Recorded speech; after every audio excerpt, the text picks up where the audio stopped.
اماں تو میرے پہلے ہی یہاں یونی میں پڑھائی کرنے پر راضی نہیں تھی، تو کیوں نہ میں یونی ہی چھوڑ دوں؟ مجھے واحد یہی اس مسئلے کا حل نظر آتا ہے۔ نورین اچھل پڑی۔ ماہی تمہارا دماغ تو خراب نہیں؟ تم اچھے سے جانتی ہو یہ ہمارے فائنل کا لاسٹ سیمسٹر ہے، تم اس طرح کیسے یونی چھوڑ سکتی ہو؟ اگر تم یہی ذہن لے کر گھر جا رہی ہو تو میں نہ خود گھر جاؤں گی اور نہ ہی تمہیں جانے دوں گی، بلکہ یونی کی جو 3 چھٹیاں ہیں وہ ہم دونوں ہاسٹل میں ہی رہ کر گزاریں گی۔ میں آج ہی تمہارے گھر کال کر کے بول دیتی ہوں کہ چھٹیاں کینسل ہو گئی ہیں۔ ماہی بولی، اچھا ٹھیک ہے، تو اب چلو کلاس لینے چلتے ہیں۔ ماہی اور نورین کلاس لینے جا رہی تھی تو اسٹوڈنٹس بہت عجیب سی نظروں سے ماہی کی طرف دیکھ رہے تھے۔ نورین ماہی کے ہاتھ پر اپنے ہاتھ کی گرفت مضبوط کرتے ہوئے بولی، دفع کرو لوگوں کو، لوگوں کا تو کام ہی یہی ہے۔ یونیورسٹی ٹائم کے بعد جیسے ہی نورین اور ماہی ہاسٹل آئی، ہر طرف چھٹیوں کا شور تھا۔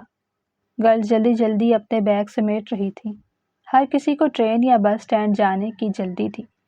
ماہی بھی اپنے 2 بستے اور ایک ہلکی سی ٹرالی کے ساتھ ہاسٹل کے دروازے پر کھڑی تھی۔ اس کی دوست اسے چھیڑتے ہوئے بولی، ماہی ذرا سنبھل کر جانا، کہیں پھر وہی جہانگیر عالم راستے میں نہ مل جائے۔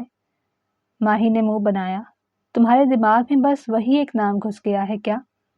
اتنے اچھے موڈ کا تم نے بیڑا غرق کر دیا۔ تو نورین ہنسنے لگی اور ماہی رکشے میں بیٹھ گئی، کیونکہ نورین کے جانے میں ابھی وقت تھا۔ رکشہ شہر کی بھیڑ بھاڑ سے نکل کر ہائی وے کی طرف بڑھ رہا تھا۔ ماہی نے اپنی آنکھیں موند لی اور رکشے کی پچھلی سائیڈ کے ساتھ آرام کرنے کے لیے ٹیک لگانے والی تھی کہ رکشہ ایک دم رک گیا۔ ماہی سنبھل کر بیٹھتے ہوئے بولی، ڈرائیور انکل کیا ہوا؟ تو ڈرائیور ماتھے پر شکن ڈالتے ہوئے بولا، یہ تو شہر کا روز کا مسئلہ ہے، گاڑیوں والے لمبی لمبی گاڑی کی قطاریں لگا لیتے ہیں اور بیچارے غریب ان کے درمیان پس کر رہ جاتے ہیں۔ ماہی نے جھنجھلا کر آنکھیں کھولی۔ سامنے کالے شیشوں والی گاڑیوں کا لمبا قافلہ کھڑا تھا۔ دیکھنے سے تو ایسا لگ رہا تھا کہ جیسے کسی فلم کا سین چل رہا ہو۔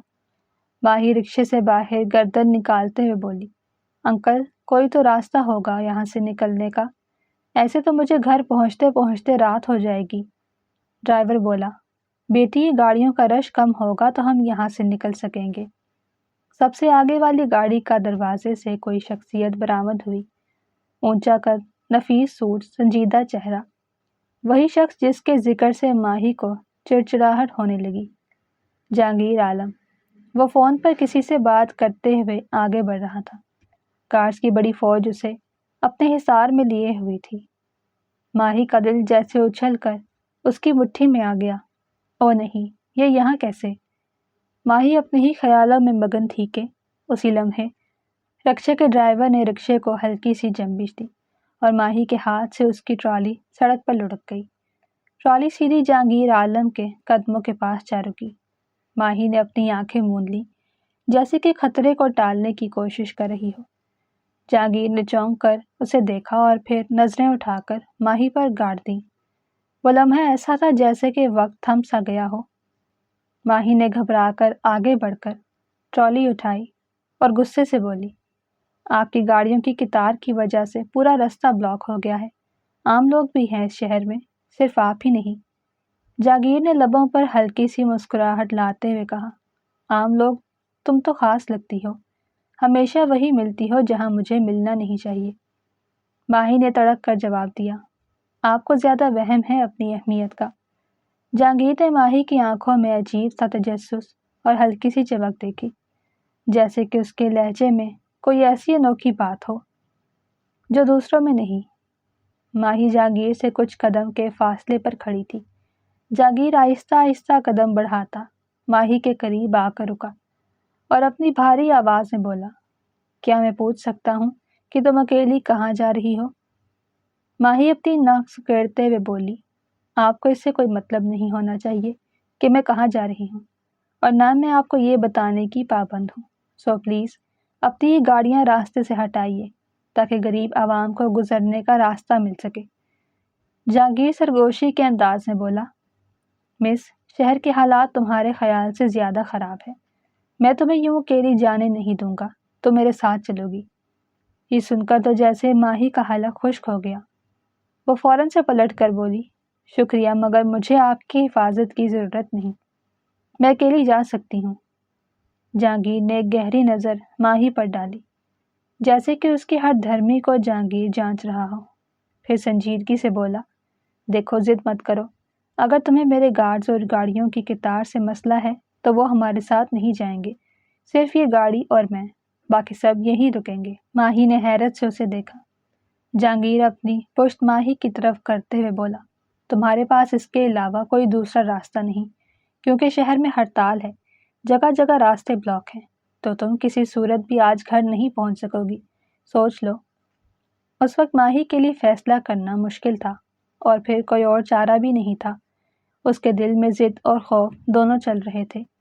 کیا یہ مجھے واقعی مجبور کر رہا ہے، یا اس انداز میں کچھ ایسا ہے کہ انکار کرنا ممکن نہیں؟ جہانگیر نے ایک لمحے کے لیے اس کے قریب جھک کر کہا، لگتا ہے تمہیں لفٹ نہیں چاہیے۔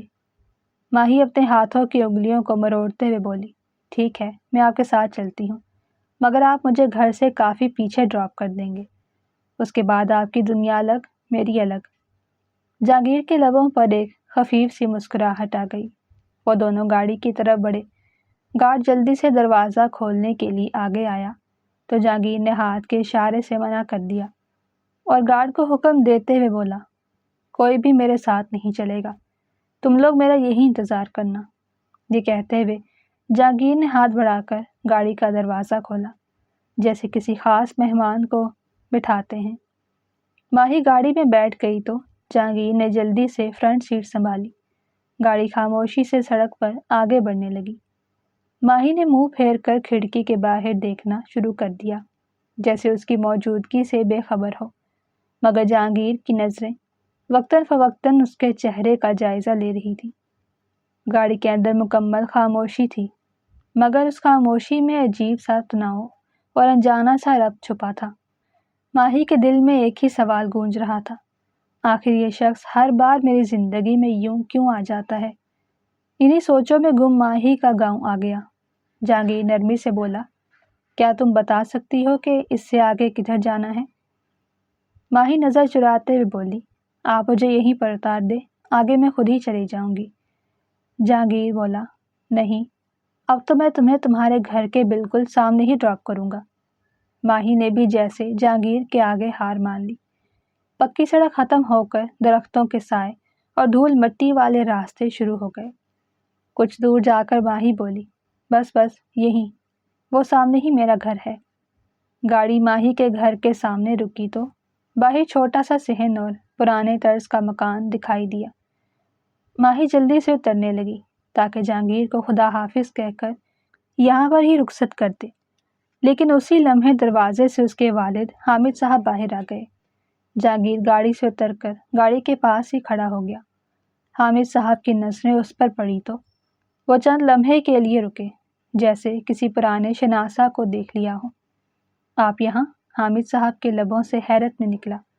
جہانگیر نے سر جھکا کر سلام کیا، جیسے وہ پہلے سے جانتا ہو کہ یہ ملاقات اہم نہیں۔ ماہی حیرت کا مجسمہ بنے کھڑی یہ سب دیکھ رہی تھی۔ بابا، کیا آپ انہیں پہلے سے جانتے ہیں؟ حامد صاحب نے ایک سرد آہ بھری اور بولے، ہاں بیٹی، بہت اچھے سے جانتا ہوں۔ یہ وہی جہانگیر عالم ہے جس کی زمینوں کی دیکھ بھال اور ذمہ داری برسوں سے میرے ہاتھ میں ہے۔ گاؤں کی وہ وسیع زمینیں سب انہی کی تو ہیں۔ یہ سن کر ماہی کی آنکھیں پھٹی کی پھٹی رہ گئیں۔ بابا، کیا واقعی یہ ساری زمینیں انہی کی ہیں؟ جہانگیر دھیرے سے بولا، میں نے ہمیشہ چاہا کہ زمینوں کے معاملے میں آپ کو اختیار دیا جائے، کیونکہ آپ سے بڑھ کر دیانت اور محنت میں نے کہیں نہیں دیکھی۔ یہ سن کر ماہی تو جیسے سکتے میں آ گئی۔ وہ سوچ بھی نہیں سکتی تھی کہ وہ آدمی جسے وہ صرف ایک مغرور ضدی اور کھڑوس ارب پتی سمجھتی تھی، دراصل اس کے گاؤں اور اس کے اپنے گھر کی زمینوں کا مالک ہے۔ ماہی کے بابا نے آگے بڑھ کر جہانگیر کے کندھے پر ہاتھ رکھا اور کہا، بیٹا، آج تمہیں یوں اپنے دروازے پر دیکھ کر دل کو عجیب سا سکون ملا ہے۔ تم ہمیشہ دور سے ہی اپنی زمینوں کے مالک رہے ہو، مگر آج تم میرے مہمان ہو۔ جہانگیر کی آنکھوں میں ایک لمحے کے لیے وہی خالی پن اور خاموش سا دکھ ابھر آیا جو ماہی نے کانفرنس میں بھی محسوس کیا تھا، لیکن اس نے فوراً خود کو سنبھالا اور نرم لہجے میں کہا، زمین میں تو بس کاغذ پر میرے نام ہے، اصل وارث وہ لوگ ہیں جو ان پر پسینہ بہاتے ہیں، آپ جیسے لوگ۔ ماہی کے دل میں ایک عجیب سا کھچاؤ جاگا۔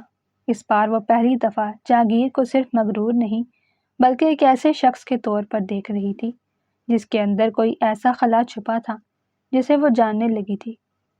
ماہی کے بابا بولے، باتیں تو ہوتی رہیں گی، چلے جہانگیر صاحب اندر چلتے ہیں۔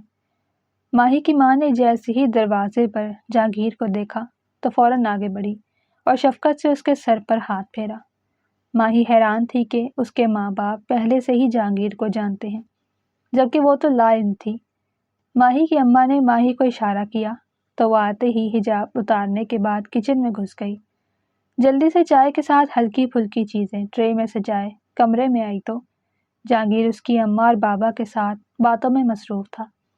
جو ہی ماہی نے کمرے میں قدم رکھا، سامنے بیٹھے جہانگیر کی نظر ماہی پر آ ٹھہری۔ جتنی وہ حجاب میں معصوم اور سادہ دکھائی دیتی تھی، اس کا چہرہ اس سے بھی زیادہ معصوم تھا۔ ماہی جہانگیر کی نگاہوں کی تپش کو محسوس کرتے ہوئے جلدی سے ٹرے رکھ کر کمرے سے چلی گئی۔ کچھ دیر کے بعد جہانگیر جانے کے لیے اٹھ کھڑا ہوا تو ماہی کی اماں بولی، جہانگیر بیٹا، ہم تمہیں کھانا کھائے بغیر نہیں جانے دیں گے، کھانے کا وقت ہے۔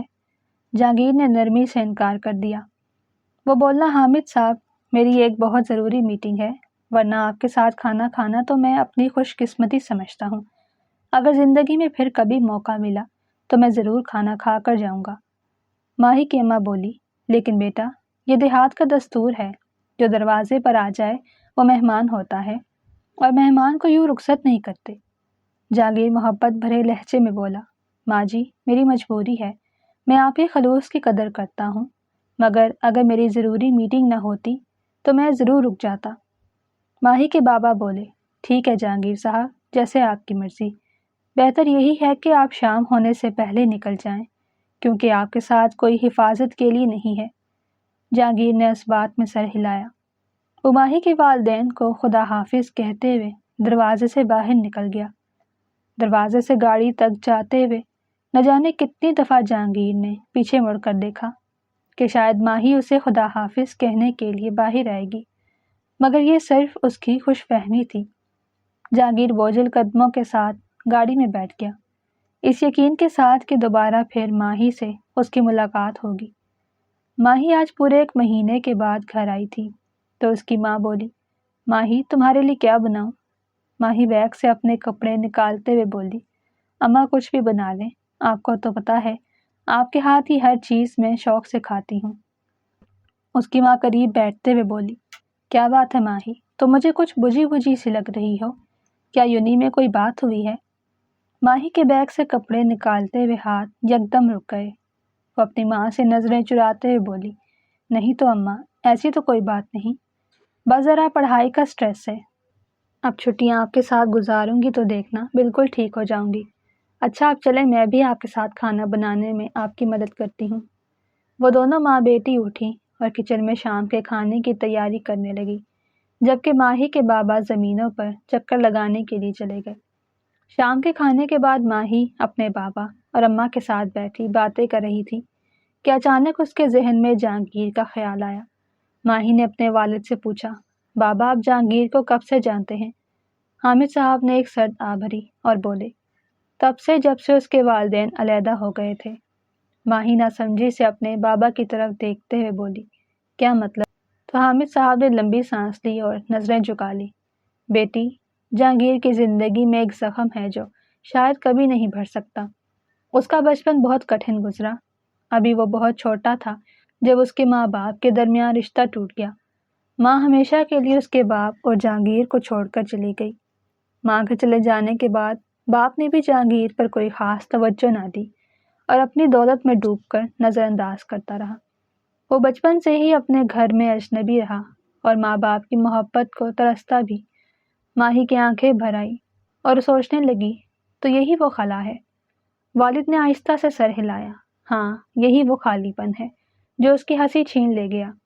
وہ لاکھ طاقتور ہو جائے، اربوں کا مالک بن جائے، لیکن دل کا یہ زخم اب تک اس کا پیچھا نہیں چھوڑ رہا۔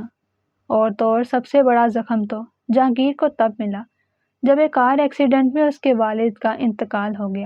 ماہی نے آسمان کی طرف دیکھا، اس کے دل میں پہلی بار جہانگیر کے لیے ایک ہلکی سی ہمدردی جاگی۔ وہ سوچنے لگی، شاید اس کی آنکھوں کا سکون اس لیے ہمیشہ ادھورا نظر آیا ہے۔ رات دیر تک اپنی ماں اور بابا سے باتیں کرنے کے بعد ماہی سونے کے لیے اپنے کمرے میں چلی گئی۔ وہ بستر پر لیٹی سونے کی ناکام کوشش کر رہی تھی۔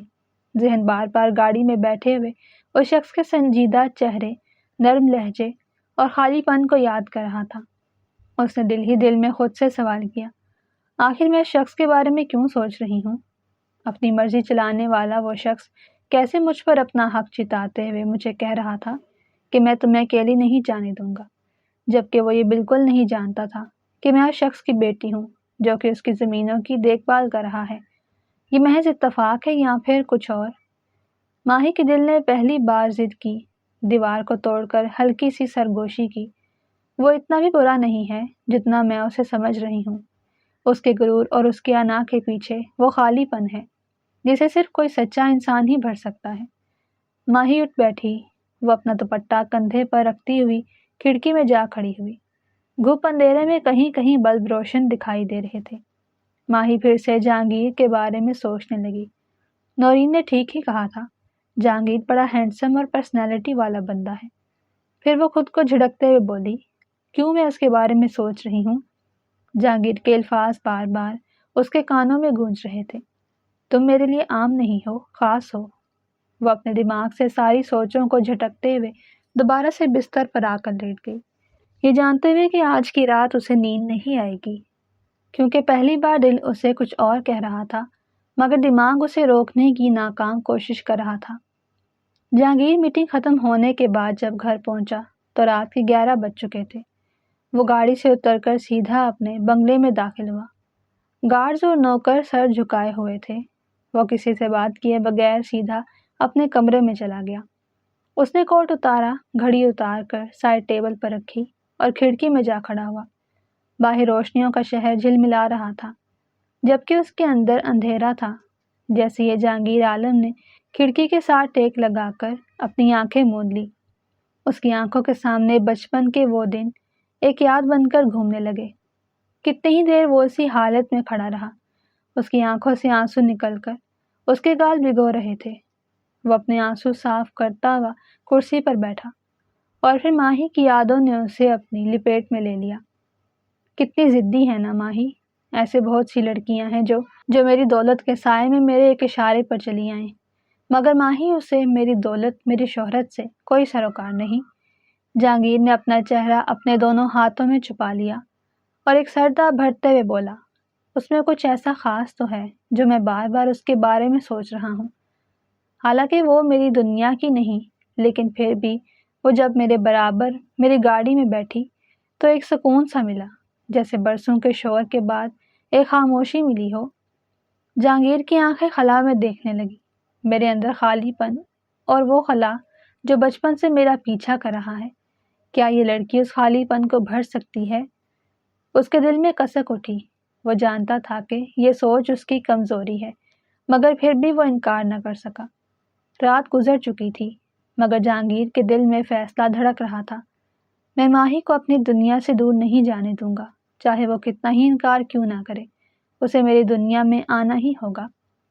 اگلی صبح کا سورج طلوع ہوتے ہی جہانگیر نے اپنے مینیجر کو فون کیا اور کہا، گاؤں کی زمینوں اور حساب کی فائل کہاں ہے؟ مجھے خود گاؤں جا کر دیکھنا ہے۔ مینیجر حیران ہوتے ہوئے بولا، مگر سر آج سے پہلے تو آپ کبھی وہاں نہیں گئے، وہاں کے سارے معاملات تو حامد صاحب ہی دیکھتے آ رہے ہیں۔ جہانگیر سنجیدگی سے بولا، ہاں مگر اب وقت آ گیا ہے کہ سارے معاملات میں خود دیکھنا چاہتا ہوں۔ یہ سن کر آفس کا پورا عملہ حیران رہ گیا، کیونکہ جہانگیر عالم کے پاس کبھی بھی اتنی فرصت نہیں تھی کہ وہ گاؤں جا کر زمینوں کے معاملات دیکھے۔ مگر جہانگیر اچھے سے جانتا تھا کہ یہ زمینوں کا معاملہ نہیں بلکہ محض ایک بہانہ ہے۔ دوپہر کو گاؤں کی کچی سڑکوں پر دھواں چھوڑتی گاڑی ماہی کے دروازے کے سامنے جا کھڑی ہوئی۔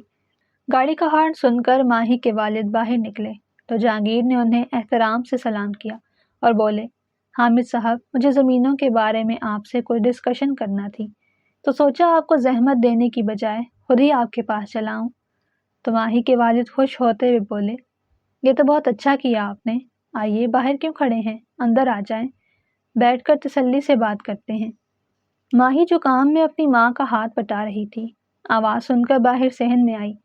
جیسے ہی جہانگیر کی نظر ماہی پر پڑی تو اس کے چہرے پر بے اختیار طنزیہ مسکراہٹ آئی۔ واہ، بڑی بات ہے، بڑے برسوں بعد مالک کو اپنے کھیتوں کی یاد آئی۔ پہلی بار جہانگیر نے ماہی کی طرف دیکھا اور بغیر جواب دیے ہی مسکرا دیا۔ اس کی آنکھوں میں عجیب سا اطمینان تھا، جیسے وہ جانتا تھا کہ اس کا بہانہ کامیاب ہو چکا ہے۔ جہانگیر اندر بیٹھا اپنے سامنے زمینوں کے کاغذات پھیلائے ہوئے تھا، مگر اس کی نظر بار بار ماہی پر جا کر ٹھہر جاتی، جیسے وہ زمینوں کا بہانہ بنا کر ماہی کو ہی دیکھنے آیا ہو۔ ماہی کے بابا اور جہانگیر کچھ دیر کے لیے زمین پر گئے۔ ماہی کی ماں نے ان کے آنے سے پہلے کھانا تیار کر لیا۔ جیسے ہی وہ دونوں زمینوں سے لوٹے، فوراً سے کھانا لگا دیا گیا۔ دسترخوان پر سب ایک ساتھ کھانا کھانے کے لیے بیٹھ گئے۔ کھانے کے دوران جہانگیر کی نظریں بار بار ماہی کو ہی دیکھ رہی تھی۔ کھانا کھاتے ہوئے ماہی کی ماں کا ہاتھ ایک دم رک گیا اور وہ جہانگیر کی نظروں کا رخ دیکھنے لگی۔ ماہی کی ماں نے محسوس کیا کہ جہانگیر کی نظر ایسی تھی جیسے کہ وہ کسی چیز کو کھو کر دوبارہ پا لینا چاہتا ہے۔ ماہی کی ماں سب محسوس کر رہی تھی کہ یہ شخص محض زمینوں کے بہانے یہاں نہیں آیا۔ ماہی جو کہ صحن میں کھڑی نہ جانے کن سوچوں میں تھی، اس کی ماں بولی، ماہی، جب یہ شخص تمہیں دیکھتا ہے تو اس کی آنکھوں میں کچھ اور ہی جھلکتا ہے۔ ماہی نے چونک کر اپنی ماں کی طرف دیکھا۔ اماں آپ بھی؟ وہ تو صرف ابا سے زمینوں کی بات کرنے آیا ہے۔ ماں نے ہلکی سی مسکراہٹ کے ساتھ کہا، زمینوں کی بات کرنے والے لوگ کاغذات دیکھتے ہیں، بار بار کسی کی طرف نظریں نہیں اٹھاتے، اور وہ نظریں جو میں نے دیکھی ہیں وہ کسی عام رشتے کی نہیں تھی۔ ماہی کا چہرہ سرخ ہو گیا۔ اماں آپ بھی نہ سب کچھ اپنی مرضی سے مطلب نکال لیتے ہیں، مجھے اس انسان سے کوئی سروکار نہیں۔ ماں نے شفقت سے اس کے کندھے پر ہاتھ رکھا۔ بیٹی میں کچھ تھوپ نہیں رہی، بس اتنا جان لو کہ اس کی آنکھوں میں خالی پن کے ساتھ ساتھ ایک تلاش بھی ہے، اور وہ تلاش شاید تم پر آ کر رک گئی ہے۔ ماہی کے لب تھر تھرا کر رہ گئے۔ وہ بغیر کوئی جواب دیے کمرے میں چلی گئی، لیکن دماغ نے فوراً کہا کہ ماں جو کہہ رہی ہے وہ بات بے معنی نہیں۔ شام ڈھل چکی تھی۔ تمام معاملات نپٹانے کے بعد جہانگیر واپسی کے لیے ماہی کے بابا سے اجازت لے رہا تھا کہ اچانک ماہی کی اماں بول اٹھی، بیٹا، کل سے ماہی کی یونیورسٹی شروع ہے، اگر تمہیں کوئی مسئلہ نہ ہو تو ماہی کو ہاسٹل چھوڑ دینا۔ یہ سن کر ماہی کے قدم وہی تھم گئے۔ اماں آپ کو تو ہر وقت کوئی نہ کوئی مسئلہ سوچتا رہتا ہے، میں خود ہی چلی جاؤں گی۔ ماں نے سختی مگر پیار سے کہا، ماہی، کہاں بسوں میں خوار ہوتی پھرو گی؟ جہانگیر تمہیں حفاظت کے ساتھ ہاسٹل چھوڑ دے گا۔ جہانگیر نے ایک لمحے کو ماہی کو دیکھا اور ہلکی سی مسکراہٹ دے کر بولا، مجھے کوئی مسئلہ نہیں، فیصلہ آپ لوگوں کا ہے۔ یہ سادگی، خاموشی ماہی کو مزید بے چین کر گئی۔ اماں ماہی سے بولی، جلدی سے جا کر اپنا بیگ تیار کر لو ماہی۔ ماہی بڑبڑائی، اماں کو تو جیسے موقع ملنا چاہیے مجھے اس مغرور آدمی کے ساتھ بھیجنے کا۔ نہ چاہتے ہوئے بھی ماہی اپنا بیگ اٹھائے گاڑی کے پاس پہنچی تو جہانگیر گاڑی سے ٹیک لگائے کھڑا تھا۔ وہ بوجھل قدموں کے ساتھ چلتے ہوئے گاڑی میں بیٹھ گئی۔ گاڑی چل پڑی۔ ماہی بیگ اپنے گھٹنوں پر رکھے بیٹھی تھی اور مسلسل باہر دیکھنے کی اداکاری کر رہی تھی۔ دل تیز دھڑک رہا تھا مگر زبان خاموش تھی۔ جہانگیر نے ہلکی سی نظر اس پر ڈالی اور بولا، اتنی خاموش کیوں ہو؟ کیا تمہیں کوئی پریشانی ہو رہی ہے میرے ساتھ؟ ماہی نے لب بھینچتے ہوئے کہا، جی، میں عادی نہیں ہوں زیادہ بولنے کی۔ ماہی کے اس بات پر جہانگیر قہقہا لگا کر ہنس دیا۔ ماہی ٹٹکی باندھے جہانگیر کی طرف دیکھے جا رہی تھی۔ یہ پہلی دفعہ تھا کہ جب اس نے جہانگیر کو خوش دیکھا۔ پھر وہ سنجیدہ ہوتے ہوئے بولا، مجھے لگتا ہے تمہیں اکیلے سفر کرنا پسند ہے۔ ماہی نے اس بات میں سر ہلایا تو وہ کھوئے ہوئے انداز میں بولا، اکیلا پن کبھی بھی اچھا نہیں ہوتا، یہ انسان کو اندر سے کھا جاتا ہے۔ ماہی تمہیں پتہ ہے، یہ دولت، زمینیں اور شہرت ہونے کے باوجود مجھے سکون کی کمی کیوں ہے؟ شاید اس لیے کہ میرے پاس سب کچھ ہونے کے باوجود کوئی اپنا نہیں ہے۔ یہ سن کر ماہی کی سانس بے ترتیب ہو گئی۔ دل نے پہلی بار زور سے کہا، یہ دوسروں جیسا نہیں ہے، اس کے اندر کچھ ٹوٹا ہوا ہے اور یہ ٹوٹا میرے دل سے جڑنے کی کوشش کر رہا ہے۔ مگر پھر دماغ نے سوال جھٹک دیا کہ میرے جیسی عام سی لڑکی اس کے قابل نہیں، کہاں وہ اور کہاں میں؟ ہم دونوں تو زمین و آسمان کے مترادف ہیں۔ جہانگیر نے گاڑی آہستہ کی اور مسکراتے ہوئے بولا، بتاؤ ماہی، کبھی سوچا ہے کہ تمہارا خواب کیا ہے؟ زندگی میں سب سے زیادہ کس چیز کی خواہش ہے؟ ماہی کچھ سوچتے ہوئے بولی، مخلص رشتے اور سکون زندگی میں ہوں تو اور کسی چیز کی کمی نہیں رہتی۔ جہانگیر نے پہلی بار پوری نظر سے اسے دیکھا اور ہلکی آواز میں بولا، تو پھر شاید ہمارے خواب ایک جیسے ہیں۔ یہ لمحات دونوں کے بیچ ایک ڈور باندھ گیا۔ گاڑی ہاسٹل کے گیٹ پر پہنچی تو سناٹا چھایا ہوا تھا۔ دروازے پر تالا لگا تھا اور گیٹ کے باہر ایک چوکیدار بیٹھا اونگ رہا تھا۔ جہانگیر نے گاڑی روکی اور چوکیدار سے پوچھا، یہ تالا کیوں لگا ہوا ہے؟ چوکیدار نے جمائی لی اور بولا، صاحب ہڑتال کی وجہ سے یونی مزید 3 روز تک بند رہے گی، اس وجہ سے کسی کو بھی اندر آنے کی اجازت نہیں۔ ماہی کے پیروں تلے سے زمین نکل گئی۔ اب میں کہاں جاؤں گی؟ جہانگیر نے گاڑی پر نظر ڈالی۔ رات گہری ہو چکی تھی۔ اس وقت تمہیں واپس گاؤں بھیجنا ممکن نہیں اور شہر کی سڑکوں پر اکیلی لڑکی کا ٹھہرنا خطرے سے خالی نہیں۔ وہ نرم مگر فیصلہ کن لہجے میں بولا، تم میرے ساتھ میرے بنگلے پر چلو۔ یہ سن کر ماہی ہڑبڑا گئی۔ آپ کے بنگلے پر نہیں، یہ ہرگز ممکن نہیں۔ ماہی نے بیگ پر اپنی گرفت مضبوط کر لی، جیسے اپنے آپ کو حالات سے بچانا چاہتی ہو۔ جہانگیر نے اس کی طرف دیکھتے ہوئے کہا، تمہیں ڈرنے کی کوئی ضرورت نہیں، تم بلا جھجک میرے ساتھ میرے بنگلے پر جا سکتی ہو، اور پھر رات کے اس پہر کوئی بھی رشتہ دار تمہیں لینے نہیں آ سکتا۔ وہ گاڑی کی طرف اشارہ کرتے ہوئے بولا، چلو بیٹھو۔ گاڑی چل پڑی اور ماہی کھڑکی سے باہر اندھیری سڑکوں کو دیکھتی رہی۔ دل دھیرے سے کہہ رہا تھا، کیا میں اس پر بھروسہ کر سکتی ہوں؟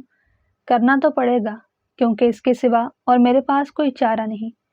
کچھ ہی دیر کے بعد گاڑی ایک بڑے لوہے کے گیٹ کے سامنے رکی۔ اندر روشنیوں سے جگمگاتا وسیع اور عریض بنگلہ تھا۔ سب گارڈز اور نوکر قطار میں کھڑے تھے، جنہیں دیکھ کر ماہی دبے لہجے میں بولی، آپ کے پاس تو فوج جتنے گارڈ ہیں۔ جہانگیر مسکرا دیا اور بولا، ان سب کے باوجود بھی میں تنہا ہوں۔ یہ سن کر ماہی کے دل میں عجیب سا درد اتر گیا۔ جہانگیر نے ملازمہ کو بلایا اور نرم لہجے میں کہا، انہیں گیسٹ روم میں لے جائیں۔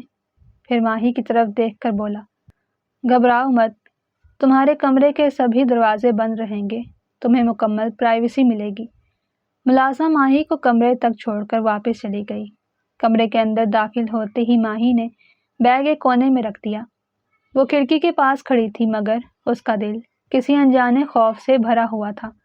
اگر کسی کو پتہ چل گیا کہ میں نے رات یہاں گزاری ہے تو نہ جانے کیا کیا باتیں بنیں گی۔ کچھ دیر کے بعد دستک ہوئی۔ ماہی نے چونک کر دروازہ کھولا تو جہانگیر سامنے کھڑا تھا، مگر ہاتھ میں ایک ٹرے تھی۔ کھانا نہیں کھایا تم نے؟ سوچا شاید بھوک لگ جائے۔ ماہی بولی، شکریہ لیکن مجھے بھوک نہیں ہے۔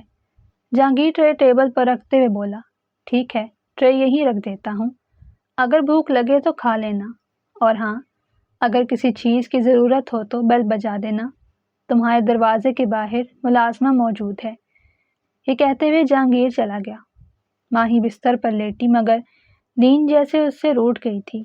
وہ مسلسل جہانگیر کے بارے میں سوچ رہی تھی، کیونکہ ماہی کے دل میں جہانگیر کے لیے محبت جاگ رہی تھی، اور یہ محبت آج سے نہیں بلکہ اس دن سے تھی جب ماہی نے جہانگیر کو یونی میں دیکھا۔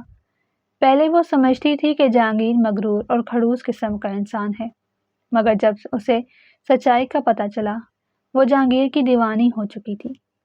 صبح سویرے فضا میں روشنی اور تازگی پھیلی ہوئی تھی۔ لان کے کونے میں لگے میز پر ناشتہ لگ چکا تھا۔ ملازمہ ماہی کو ناشتے کی میز تک لے کر آئی۔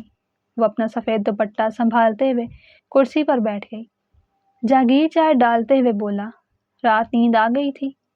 ماہی نے آہستہ سے مسکراہٹ کے ساتھ کہا، کوشش کی تھی، مگر کسی کو سوچتے سوچتے رات گزر گئی۔ جہانگیر لمحے بھر کو خاموش رہا، پھر نظریں جھکا کر بولا، پتہ ہے میرے ساتھ بھی اکثر ایسا ہی ہوتا ہے۔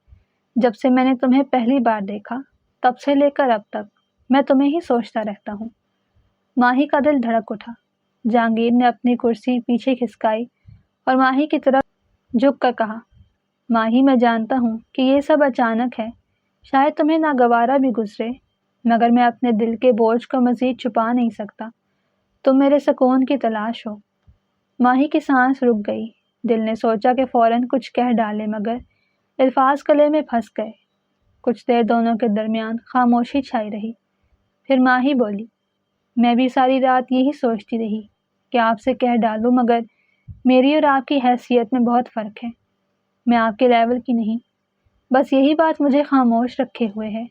جہانگیر دھیرے سے بولا، ماہی، مجھے اس وقت سب سے زیادہ تمہاری ضرورت ہے، کیونکہ میرے اندر کے خالی پن کو تم ہی بھر سکتی ہو۔ وہ اپنا ہاتھ ماہی کی طرف بڑھاتے ہوئے بولا، تو کیا تم میرے اندر کے خالی پن کو بھرنے میں میری مدد کرو گی؟ ماہی نے جہانگیر کا ہاتھ مضبوطی سے تھام لیا اور بولی، کیوں نہیں، میں تو خود آپ کے زخموں کی مرہم بننا چاہتی ہوں۔ اس وقت ماہی کے چہرے پر سچی مسکراہٹ تھی۔